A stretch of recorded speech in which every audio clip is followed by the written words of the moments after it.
Hello everyone, welcome to HIT English speaking class. Last સેશનમાં આપણે લોકો આર્ટિકલ જોઈ ગયેલા એ એન અને ધ. આજે પણ આપણે એવો જ નાનો ટોપિક જોઈશું, એકદમ ઈઝી ટોપિક છે અને આજનો ટોપિક છે ધીસ એન્ડ ધેટ. આજના ટોપિકમાં ઘણા બધા શબ્દો આપીશ, એ બધા શબ્દો જે આવશે એ બધા તમારે વોકેબ્યુલરી લિસ્ટ ફાઈલમાં લખી નાખજો, એ કન્ટિન્યુઅસ તમારે રિવિઝન કરતા રહેવાનું. નાઉ વોટ ઇઝ ધીસ ને વોટ ઇઝ ધેટ? ધીસ મતલબ અહીં, ગુજરાતીમાં કેવું હોય તો ધીસ મતલબ અહીં, અને ધેટ કેવું હોય તો ત્યાં. બરાબર? This is a chalk, this is a chalk and that is a wall. This is a pen, this is duster, this is a charger. Okay, તો આવા ઘણા બધા શબ્દો આવશે અને આપણે જોઈ ગયા હતા કે શબ્દો જે હોય એની આગળ એ એન અને ધ આર્ટિકલ લાગે. લાસ્ટ લેક્ચરમાં જોઈ ગયેલા આપણે, એટલે એ વસ્તુ યાદ રાખજો કે એ જે આપણે શબ્દ કરીશું, જે વસ્તુનું નામ લઈશું, એની આગળ કયો આર્ટિકલ લાગે આપણે ધ્યાન રાખવાનું. સિમ્પલ ક્વેશ્ચન છે, સિમ્પલ સેન્ટેન્સ છે. This is a pen, this is a pencil, this is a chalk. આ બધા શબ્દો તમારે લિસ્ટમાં લખી રાખવાના. જે અહીંયા છે ને આપણે કહીશું ધીસ, અને જે દૂર હોય ત્યાં હોય, દૂર હોય ને આપણે કહીશું ધેટ. તમારે કેવું હોય, દૂર ત્યાં ટ્યુબલાઇટ છે અથવા ત્યાં બલ્બ છે, તો ધેટ ઇઝ અ બલ્બ. ત્યાં છેક દૂર મોબાઈલ છે તો શું કહીશું? That is a mobile. ત્યાં દૂર એક બસ બેઠી છે, બસ પડી છે, શું કહીશું? That is a bus. Alright, તો ધીસ એન્ડ ધેટ એકદમ સિમ્પલ છે. સિમ્પલ ઉપરથી અઘરા ઉપર જઈએ આપણે, પણ આટલું સિમ્પલ તમારા મગજમાં ક્લિયર રાખો. હું તમને થોડા શબ્દો આપી દઉં, જેમાં અમુક શબ્દો તમને લોકોને ખબર જ હશે, આપણે એના ઉપરથી સેન્ટેન્સ બનાવીશું. ઓકે, થોડા ફળના શબ્દો જોઈ લઈએ. ફળ, એપલ. અચ્છા, આપણે એવું કરીએ, હું એક શબ્દ અહીંયા લખીશ અને બીજો શબ્દ અહીંયા દૂર લખીશ, તો નજીકનો શબ્દને આપણે ધીસ ગણીશું, દૂરના શબ્દને ધેટ ગણીશું સેન્ટેન્સ બનાવવા માટે. એક એપલ લખીએ છીએ અને અહીંયા ઓરેન્જ લખીએ છીએ. ઓકે, અહીંયા દૂર લખીએ છીએ શું હશે? બનાના. BANANA, banana. ઓલરાઈટ, બીજું એક શબ્દ આવે છે મેંગો. ઓકે, સફરજન, ઓરેન્જ, બનાના મતલબ કેળું, મેંગો મતલબ કેરી. ઓકે, ડ્રિંક ની વાત કરીએ, ટી મતલબ ચા. કોફી, કોફી નો સ્પેલિંગ અઘરો છે, ધ્યાન રાખજો. COFFEE, coffee. Milk, water. Animals ની વાત કરીએ આપણે, કેટ, ડોગ. કાઉ, કાઉ મતલબ ગાય. બળદને આપણે કહીએ છીએ ઓક્સ અથવા એને બુલક પણ કહીએ છીએ. BULLOCK, ધ્યાન રાખજો. Tiger, lion. આ જસ્ટ શરૂઆતમાં તમને થોડાક શબ્દો આપ્યા છે, આના સિવાય ઘણા શબ્દો નવા નવા આવશે, એ લિસ્ટમાં જોડતા રહેવાનું. ઓકે, તો મારે કેવું હોય ધીસ અને ધેટ ની રીતના, તો this is a Apple. A Apple આવશે?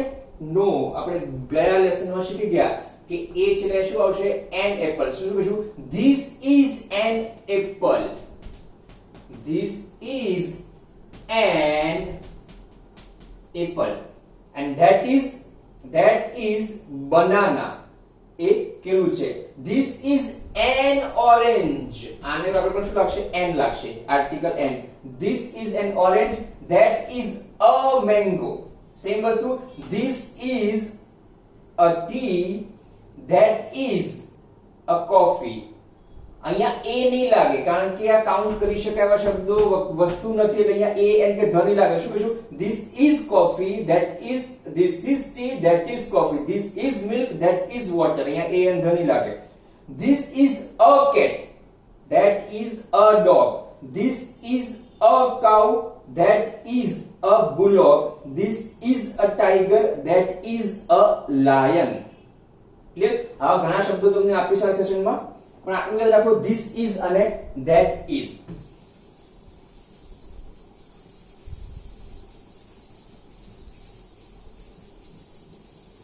Now after this is અને that is, એના ઉપરથી આપણે આની પહેલા પણ પ્રશ્ન વાક્ય બનાવતા શીખી ગયા છીએ, બરાબર?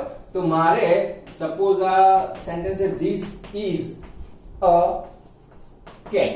મારે તો પ્રશ્ન વાક્ય બનાવવું તો શું કરવાનું? આગળ શીખી ગયા છે આપણે જે ક્રિયાપદ છે am is are જે છે એને શું કરવાનું? આગળ લાવવાનું. એટલે શું કરીશું આપણે? આને શું કરીશું? આગળ લાવીશું. શું થશે? is this a cat પાછળ question mark. This is a cat એનું ક્વેશ્ચન માર્ક. ક્વેશ્ચન શું થશે? is this a cat? Same વસ્તુ that માં આવશે. that is a lion. આને મારો ક્વેશ્ચન બનાવવો હોય તો સેમ વસ્તુ this ને આગળ લાવીશ. is that a lion? Okay, તો તમને this is અને that is આવડે છે, એની પરથી તમને ક્વેશ્ચન માર્ક બનાવતા પણ આવડવું જોઈએ. ક્વેશ્ચન બનાવતા પણ આવડવું જોઈએ. this is નું is this, that is નું is that. Now we already know કે is this a cat, is this a lion? એનો આન્સર શું આવે? આઈધર એનો આન્સર yes માં આવે અથવા એનો આન્સર no માં આવે. આપણે બધા શીખી ગયા છે yes અને no માં આન્સર કેવી રીતના આપવાનો, બરાબર? હું તમને એક બે ક્વેશ્ચન પૂછું.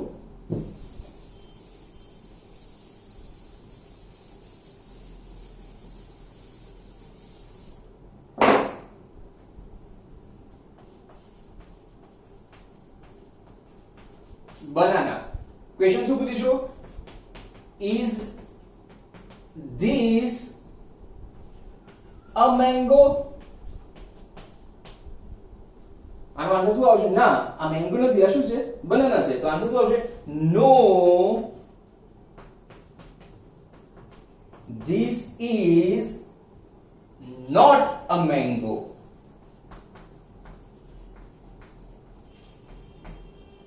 બરાબર? હું આનો ક્વેશ્ચન પૂછું કે is this banana?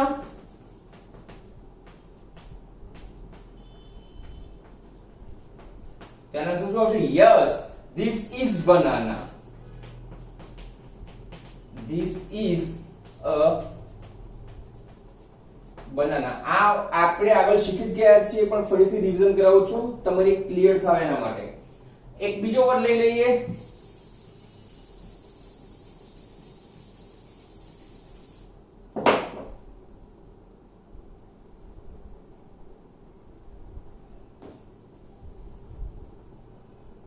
હું તમને ક્વેશ્ચન પૂછું છું આ બતાવીને કે is this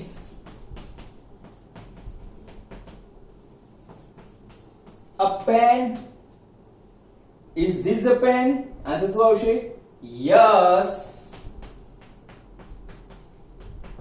this is a pen. Right? એક બીજી વસ્તુ બતાવું તમને.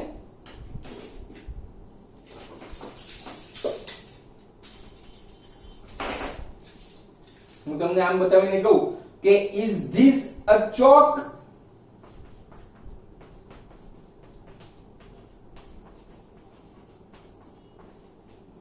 is this a chalk? no, this is not a chalk. no, this is not a chalk. Okay, તો આજે આપણે શીખ્યા this, that એનો ક્વેશ્ચન બનાવતા અને એનો યસ અને નો માં આન્સર આપતા. આટલી વસ્તુ આપણે શીખ્યા અને આ વસ્તુ આપણે આગળ શીખી પણ ગયેલા, બરાબર? તમને લોકોને થોડા વર્ડ આપી દઉં જે આપણે સેન્ટેન્સ બનાવવા યુઝ કરી શકીએ છીએ. કપ, ચાનો કપ હોય ને કપ કહીએ છીએ. આગળ લિસ્ટમાં લખી નાખજો. ચેર મતલબ ખુરશી. ટેબલ સ્પેલિંગ જોજો ટેબલ નું, ટેબલ. બેન્ચ આપણે સ્કૂલમાં જ્યાં આપણે બેસતા હતા બેન્ચ. પેપર આને આપણે પેપર કહીએ. This is a paper. Spelling બરાબર લખી નાખજો બધા. પેપર. Than rose. રોઝ મતલબ ગુલાબ. ગ્લાસ મતલબ કાચ. એના જેવો બીજો વર્ડ છે ગ્રાસ. ગ્રાસ મતલબ બગીચામાં જે ઘાસ હોય છે એને આપણે કહીએ છીએ grass. Okay. School SCHOOL. School નો સ્પેલિંગ બરાબર ધ્યાન રાખજો. This is school. એના જેવો બીજો વર્ડ છે કોલેજ. COLLEGE. આ બધા વર્ડ્સ લખી નાખજો. હોસ્પિટલ.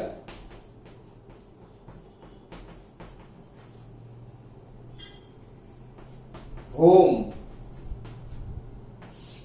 થોડાક આ બધું શબ્દો, બાકી નવા નવા શબ્દો આવશે. Post office.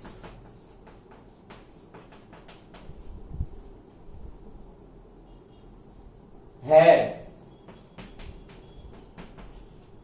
સ્કાય. સ્કાય મતલબ આસમાન, આકાશ. સ્ટૂલ મતલબ ટેબલ જેવો છે, નાનું ટેબલ છે ને સ્ટૂલ કહીએ છીએ.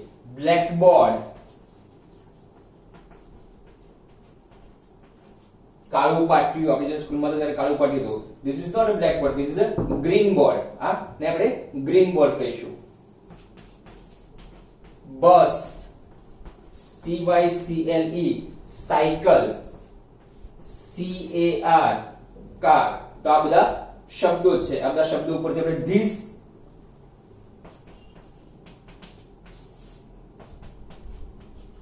that આ બે વાક્ય બનાવવાના. This is cup, that is post office, this is chair, that is bus, this is bench, that is hair.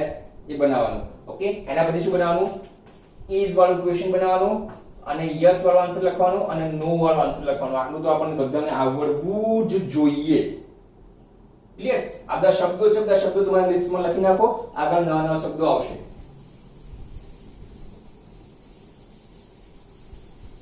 અને આજે બીજો એક નવો ટોપિક આના રિલેટેડ શીખીશું આપણે, એન્ડ ધેટ ઇઝ આપણે ક્વેશ્ચન બનાવવાનો છે. કોઈને પણ ક્વેશ્ચન પૂછવાનો છે પણ જેનો આન્સર યસ કે નો માં ના આવતો હોય.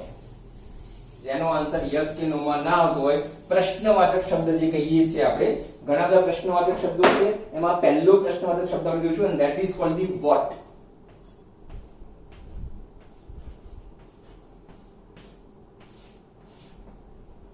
વોટ. વોટ નો મીનિંગ થાય શું. ઓકે. તો હમણાં આપણે પૂછ્યું કે is this a pen. Is this a pen એવો ક્વેશ્ચન પૂછ્યો ત્યારે એનો આન્સર યસ કે નો માં આવે, કારણ કે આપણે પેન તો ડિસાઈડ કરી નાખ્યું છે કે આ પેન છે કે નહીં, જવાબ આપવાનો છે. ઓકે. પણ ધારો કે મને કોઈ વસ્તુ ખબર જ નથી કે આ શું છે, આ પેન છે કે નહીં જ ખબર નથી, તો એને ક્વેશ્ચન કેટલા પૂછીશું? What is this. What is this? આ દરેક સેન્ટેન્સ ને પૂછી શકાય, દરેક વસ્તુને પૂછી શકાય. પરેશ રાવલનું એક મૂવી હતું, યાદ હોય તો, માલામાલ વીકલી, કદાચ તમે લોકો જોયું હશે. એમાં મસ્ત ડાયલોગ છે પરેશ રાવલનો કોમેડી. ઈ કાહે, ઉ કાહે, ઈ કાહે, ઉ કાહે. સેમ થિંગ આપણે ઇંગ્લિશમાં પૂછીશું. What is this, what is that, what is this and what is that. નજીકની કોઈ વસ્તુ હશે તો પૂછીશું કે વોટ ઇઝ ધીસ, અને દૂરની કોઈ વસ્તુ પૂછો તો વોટ ઇઝ ધેટ. ઓકે. તો હું તમને પૂછું વોટ ઇઝ ધીસ, આનો આન્સર શું આવશે? This is a pen.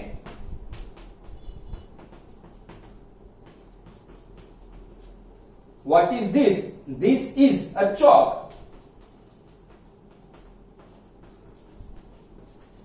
દરેક માં શું પૂછું? What is this. અને ત્યાં દૂરનું પૂછવું હતું, સામે મારી સામે લેપટોપ પડ્યું છે, કોમ્પ્યુટર પડ્યું છે, હું શું કહીશ? Vote is that. તો એનો આન્સર શું આવશે? That is a computer. Computer નું સ્પેલિંગ પણ જોઈ લેજો બરાબર. ત્યાં ઉપર પંખો છે મારે, તો હું પૂછીશ વોટ ઇઝ ધેટ. તેનો આન્સર શું આવશે? That is a fan. મારી સામે દરવાજો છે તો એને પૂછ્યું what is that, એને શું કહીશું? that is a door.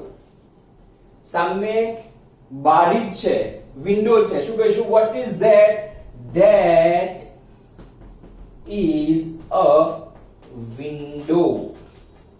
આદા નવા નવા શબ્દો છે, લખી નાખજો લિસ્ટમાં તમારે. રાઈટ? તો કોઈ પણ વસ્તુ ખબર ના હોય શું છે પૂછીશું. what is this? this is a duster. what is this? this is a key.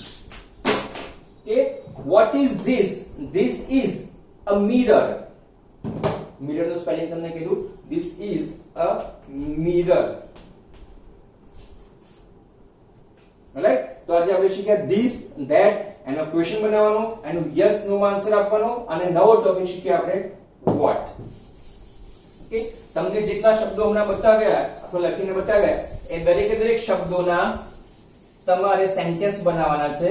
Steel આજે હજી પણ કહું છું, તમે લખશો નહીં તો ચાલશે, તમે લખશો નહીં તો ચાલશે, પણ યુ મસ્ટ સ્પીક. તમારે મોટેથી બોલવું જ પડશે. ઓકે, કોઈ પણ એક સેન્ટેન્સ લઈએ, કોઈ પણ એક વર્ડ લઈએ. વર્ડ લીધું આપણે ચેર, જે હમણાં શીખી ગયા છીએ આપણે. ઓકે, એનો આન્સર કેટલા લખીશું? પહેલા આપણે શું શીખ્યા? This is a chair. Chair દૂર હોય તો શું કહીશું આપણે?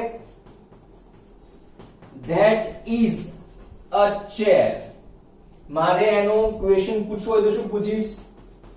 Is this a chair? અથવા દૂરનું પૂછો તો is that a chair? એનો આન્સર યસ માં પણ કહી શકીએ અને નો માં પણ કહી શકીએ. મારે કેવું હોય કે હા એ ચેર છે તો શું કહીશું આપણે? yes, this is a chair. એમ કેવું કે ના ચેર નથી. is this a chair? no, this is not a chair. no, this is, યાદ રાખજો અહીંયા is લખવાનું ભૂલી ગયો હતો સ્પીડમાં. this is a chair. not આવશે always is, am is are પછી આવે, સહાયક ક્રિયાપદ પછી આવે. this is not a chair. આટલું આપણે શીખી ગયેલા, અને આપણને ખબર જ નથી કે આ સામેવાળી વસ્તુ શું છે. આપણને હા કે નામાં જવાબ નથી આવડતો, નથી પૂછવું, આપણે શું ક્વેશ્ચન પૂછીશું કે what is this? અથવા દૂર હોય તો what is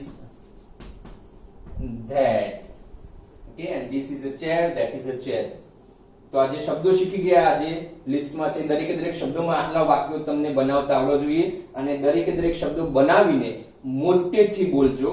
જેટલું મોટેથી બોલશો એટલું ઇંગ્લિશ સારું આવડશે. અને હવે થોડું થોડું અંગ્રેજી શીખી ગયા છો તમે લોકો, તો ધીરે ધીરે તમારી આજુબાજુ તમારા ભાઈ હોય, બેન હોય, ફ્રેન્ડ્સ હોય, એની સાથે ખોટું તો ખોટું, ભલે લોચા પડે તો લોચા પડે, પણ અંગ્રેજી બોલવાની શરૂઆત કરી દો.